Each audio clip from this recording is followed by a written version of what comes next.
उमापति महादेव की जय। अरे भोले मन समझ के लाद लगनिया, भोले मन समझ के लाद लगनिया, भोले मन समझ के लाद लगनिया, भोले मन समझ के लाद लगनिया। थोड़ा लाद अधिक मत लादे, थोड़ा लाद अधिक मत लादे, टूट जाए तेरी गर्दनिया, भोले मन समझ के लाद लगनिया, भोले मन समझ के लाद लगनिया।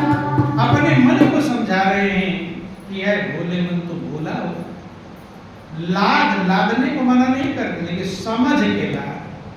कैसे लाद? समझ के कितना लादना चाहिए। और हर व्यक्ति लादने में लगा, लादने में लगा कि नहीं? कपड़े अगर बनवाएंगे तो कितने बनवाए, कम की ज्यादा? शायद कोई अपने कपड़े गिन कर नहीं बता सकता, अलमारी पलटेगा तो भी बहुत छूट जाएंगे, इतने कपड़े हैं। पहले लोगों के पास एक ही हुआ करते थे, ज्यादा ज्यादा दो होते थे। आज कपड़ों की गिनती नहीं। यही तो लादना है, लाद रहे हैं, इतना लाद रहे हैं। ज्यादा लाद देंगे तो क्या हो जाएगा, गर्दन ही, और गर्दन टूटेगी तो बेचैन हो जाए। बिल्डिंग बनाएंगे तो मंजिल पर मंजिल, मंजिल मंजिल। इस शहर में भी एक बिल्डिंग होनी चाहिए, उस शहर में भी, इस मोहल्ले में, उस मोहल्ले में। मैंने कितनी बिल्डिंग बना लूं, रहने के लिए थोड़ा है, लेकिन बिल्डिंग कितना बनना ज्यादा है। यही है, आप थोड़ा लाद अधिक मत लादे। पैसा इकट्ठा करेंगे वो भी ज्यादा लाद रहे हैं। महापुरुष कहते लादने को मना नहीं करते, लादो, लेकिन समझ के लादो। ज्यादा लाद लेंगे तो गर्दन टूटने का मतलब क्या, बेचैनी। जितने ज्यादा लादेंगे उतने ज्यादा बेचैनी और अशांति। प्रैक्टिकल है, अपना प्रैक्टिकल कर लेना। कम था तब खुश थे, ज्यादा लाद लिए, अब गर्दन टूट रही है, अब बेचैन हो गए। अब पहाड़ पर चढ़ना है, ज्यादा वजन ले लिए तो किसी गुरु ने पत्थर दे दिया एक झोले में, शिष्य को कह दिया हीरे मोती हैं। क्या है? हीरे। अब शिष्य बड़ा खुश हुआ कि इतना गुरु जी महाराज जी ने में इतना हीरे मोती दे दिया, लेकर चल रहा है। अब आ गया पहाड़ का रास्ता। जब पहाड़ का रास्ता वजनी हो रहा है, वजनी हो रहा है, कह रहे अब चला नहीं जा रहा है। तो कहले पहले उसी तो खुश हो रहा था, अब क्या हुआ? अब कहे फेंक दे, थोड़ा और फेंका। रात का समय था, उसे नहीं पता चल रहा है, वो तो सोच रहा हीरा मोती है, और सही में क्या था? पत्थर। ऐसी दुनिया की चीजों को जिसको हम जितना ज्यादा सोना हीरा मोती समझ रहे हैं, वो सही में क्या है? वो है पत्थर, लेकिन समझ क्या रहे? हीरा। और ऊपर चढ़ा, मन में क्या है कि जितना हीरा मोती लेकर घर पहुंच जाऊंगा उतना अच्छा रहेगा। लेकिन फिर पहाड़ पर कभी आप चढ़े होंगे, देखना बिना सामान के चढ़ना भारी होता है, सांस फूलने लगता है, थोड़ी दूर चढ़कर बैठना पड़ता है। अब जो है और फिर व्याकुल हो गए, गुरु ने कहा और फेंक दे। अब मोह लगा हुआ है, फेंकना चाहता है। भाई आप जो सामान बटोरे गुरु महाराज जी का फेंको, फेंकेंगे कोई झंझट है, लेकिन व्याकुल हो रहा है और फेंक। जब पूरा फेंक दिया तब एकदम फ्री हो, हाय लंबी श्वास लिया, क्या आराम कर गया। तो इसलिए महापुरुष कहते हैं कि लाद, कि थोड़ा लाद अधिक मत लादे, थोड़ा लाद अधिक मत लादे, टूट जाए तेरी गर्दनिया, भोले मन समझ के लाद लगनिया, भोले मन समझ के लाद लगनिया। गर्दन टूट जाएगी। आगे कहते हैं कि भूखा हो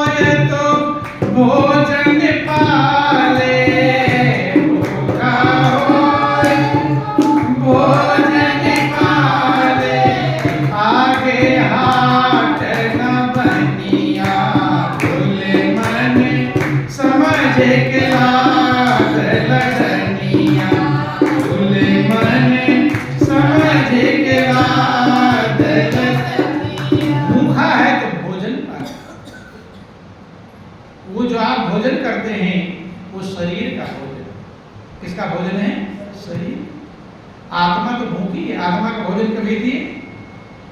आत्मा का भोजन है परमात्मा का प्रेम, प्रभु की याद, प्रभु का दर्शन, प्रभु का मिलन, उसकी निकटता, ये है आत्मा का भोजन।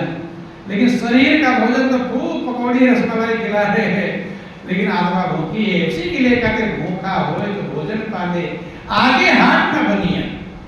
आत्मा की खुराक के लिए आगे ना कोई बाजार मिलेगा और ना बनिया जो आत्मा का भोजन देता वो नहीं मिलेगा, तो आत्मा का भोजन देने वाले सदगुरु होते। ये सुना है एक बनिया बौराना ज्ञान की करे दुकाना। एक बनिया बौराना, बौरा है बावला हो गया, पागल हो गया। क्यों? कि खारी मांगे खाड़ दिखावे। लोग मांगने आते हैं खारी, खारा। लोग संत महापुरुषों के पास क्या मांगने आते हैं? कि धन मिल जाए, बिजनेस मिल जाए, नौकरी मिल जाए, बेटा मिल जाए, बेटी है, ये सब मांगने आते हैं। ये खारा है, ये दुख देने वाला है। और संत क्या देते हैं? परमात्मा। खारी मांगे तो पागल है नहीं, लोग मांग रहे हैं खारी, दे क्या रहा है? खाड़ मीठा। खारी मांगे खाड़ दिखावे और मन ही से बल बौराया हुआ है, मांग क्या रहे थे? तो कहते आगे हाट न बनिया, ना आगे बाजार मिलेगा। क्योंकि ये मनुष्य का जिंदगी यही बाजार है जहां आपको आत्मा की खुराक मिल सकती है, आत्म संतुष्टि मिल सकती है। और आत्म संतुष्टि जब तक नहीं होगी तब तक आप मगन नहीं होंगे। कि प्यासा हो ये तो पानी पी ले, प्यासा हो ये तो पानी पी ले, आगे देसनी पनिया बोले मन समझ के रात लगनिया, बोले मन समझ के रात प्यास लगी। आत्मा जन्म जन्मांतर से परमात्मा के प्रेम के लिए प्यास। हम दुनिया का सामान देते हैं, अब प्यासे को भोजन में मिठान खान पकवान दे दो, कुछ होगा? ऐसे आत्मा नहीं संतुष्ट हो पाती। उसे धन देते हैं, दौलत, बेटा बेटी, कार कोठी, पद प्रतिष्ठा सब देते हैं। आत्मा कहती नहीं, मुझे तो प्यास लगी है पानी की, परमात्मा रूपी पानी की प्यास है। तो प्यासा होए तो पानी पी ले, आगे देश नहीं बनिया, आगे परमात्मा रूपी पानी नहीं मिल पाएगा। इसी मनुष्य के जीवन में मिलेगा, दूसरा कोई जिंदगी नहीं। कि कहते कबीर सुनो भाई साधो, कहते कबीर सुनो भाई साधो, काल के हाथ कमनिया बोले मन समझ के रात लगनिया, बोले मन समझ के रात लगनिया। कबीर दास जी समझाते कि है मन, अगर भूख प्यास अपने आत्मा की नहीं मिटा पाएगा तो काल के हाथ कमनिया। काल के हाथ में धनुष बाण है, उठाना निशाना लगाए खड़ा हुआ है, छोड़ने की देर है। कि जब तेरी डोली निकाली जाएगी और बिन मुहूर्त के उठा ली जाएगी। उन हकीमों से कहो यो बोलकर, और करते थे दावा किताबें खोलकर, डॉक्टर के पास जाओगे ये दवा तुम्हें ठीक कर देगा, ठीक कर देगा कहते हैं, लेकिन ये घड़ी हरगिज न टाली जाएगी। डॉक्टर कितना भी कहा के भेजा है और काल का समय आ जाएगा, दवा जो की त्यों कि क्यों गुलों पे हो रही बुलबुल निसार, है खड़ा माली वो पीछे होशियार, मार कर गोली गिरा दी जाए। कि जब सिकंदर के यहीं पर रह गया, सिकंदर इतना धनवान पूरे विश्व में ये कहलाता है, कहते हैं उसके खजाने की चाबियां थी, इतनी चाबियां थी घोड़े खींचते थे। ख्याल है कितना यार, कि जब सिकंदर का यहीं पर रह गया और मरते धम लुकमान भी हो गए। लुकमान एक ऐसा दर्द हुआ, अपने जैसे दूसरा लुकमान तैयार करना।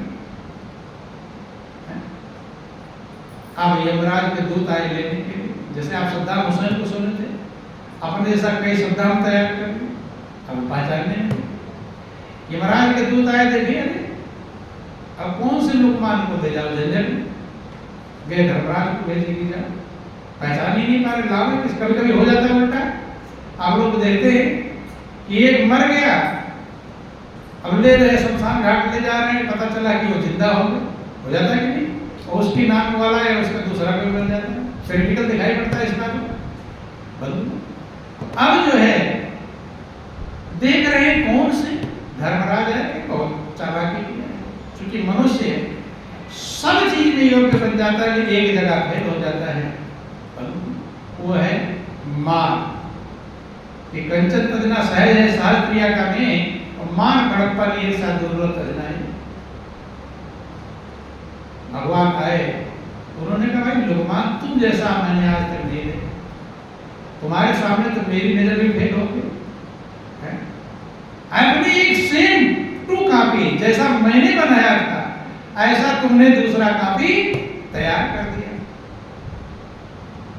और लोकमान बड़ा खुश हो रहा है कि भाई भगवान के बराबर नहीं निकलेंगे, लेकिन भगवान का बस एक जरा सी कमी रह गई। तो आदमी की सोचता कमी रहना चाहिए, जो असली वाला लोकमान तो निकल कर आ गया, कौन सी कमी पकड़ लिया कि बस यही कमी है। बोलिए प्रेम से सुखदेव महाराज की। यही जो बड़प्पन पाने की इच्छा थी बंधु, इसलिए महापुरुष कहते मंजिल अगर पाना है तो मिटा दे अपने हस्ती को, अगर कुछ मर्तबा चाहे कि दाना खाक में रखकर गुले गुलजार होता है। मंजिल पाने के लिए बड़प्पन नहीं मिटाना पड़ता है, जिसने मिटाया उसने पाया। कि जब सिकंदर का यहीं पर रह गया और मरते दम लोकमान भी यूं कहा गया, ये घड़ी हरगिज न टाली जाए। इसलिए महापुरुष कहते हैं काल खड़ा सिर पर सदा मंच तवे बहुवास, और दादो जीव जाने ने कठिन काल को पास। काल हमेशा सर पर निशाना लगाकर खड़ा है, बंदूक उठाना नहीं पड़ेगा, धनुष बाण। कि जहां जहां दादू पग धरे तहां काल को फंद, और सिर ऊपर साधे खड़ा तो नचे ते अंध। जहां जहां आप कदम रख रहे हैं वहीं काल खड़ा हो बंधु, लेकिन हमें काल का ध्यान रहता नहीं। हम तो सोचते हैं ना जाने कितना समय अभी रहना, कितना काम करना है। सबसे ज्यादा काम आप ही के पास होगा कि नहीं? सबके पास ज्यादा काम है, कम काम किसी के पास है? कोई कहता मेरे पास कम काम है, कि बहुत काम है, बहुत काम है, सुनते हैं? कोई किसी से आज तक सुना मेरे बहुत कम काम है? कभी सुना किसी ने? सबके पास बहुत ज्यादा काम है। ये वही वाला हाल कि जब सांप पकड़ने चलता है ना मेढक को, तो दौड़ के नहीं पकड़ता, दौड़ के तो मेढक इधर छलांग उधर छलांग पकड़ नहीं पाएगा। सांप धीरे धीरे धीरे धीरे सरकता है। हमने देखा, आप लोग तो देखे घास में मान लो मेढक बैठा है, धीरे धीरे, मतलब घास भी ना हिल जाए, घास हिल जाए मेढक भाग जाए। जैसे छिपकली को आपने देखा होगा, बहुत धीरे धीरे धीरे फट मारती है, नहीं समझ में? तो सांप धीरे धीरे धीरे जाता है, मेढक के ऊपर उसका जबड़ा आ गया है, जल्दबाजी नहीं करता कि एक बार अगर मेढक मुंह से निकल गया फिर दोबारा पकड़ में आने वाला नहीं। जबड़ा आ गया है, जो श्वास ले रहा है तो ठंडा ठंडा शीतलता, उसको मेढक सोच रहा है एयर कंडीशनर बैठा हूँ, कहाँ और मगन हो रहा है, और उधर जीभ लप लप लप कर रहा है। किस लिए? कोई कीड़ा मोड़ा पतिंगा है, मैं खाऊं। यही हाल मनुष्य का है। कान के ऊपर जबड़ा आ गया, लेकिन हम एयर कंडीशनर मगन है, अब ये कर लो ये कर लो, ये जीभ लपलपा रहे हैं, ये कर डाल ये कर डाल, बंधु मार कर गोली गिरा दी है, कब रोक लेगा कुछ भरोसा नहीं है। इसलिए महापुरुष कहते हैं जो प्रभु ने दिया है समय, बहुत बड़ी कृपा और बहुत बड़ा उपहार आपको है, उस समय को अपनी गहराई में उतारो, उस समय का सदुपयोग कर लो। आपके पास अंदर जो खजाना है वहां जाओ, वहां आनंद मग्न रहो, वहां संतुष्ट पाओ। अन्यथा बाहर कहीं भी कोई उपाय नहीं आज तक है, ना कभी रहा है संतुष्ट होने का। जिसे भी संतुष्टि शांति मिली है वो अपने अंदर जाकर ही है, बाहर कभी है ही नहीं तो मिलेगा कैसे? यही सब महापुरुषों का अनुभव है। अपने अंदर में उतरें, गहराई में जाए, वहां सब है।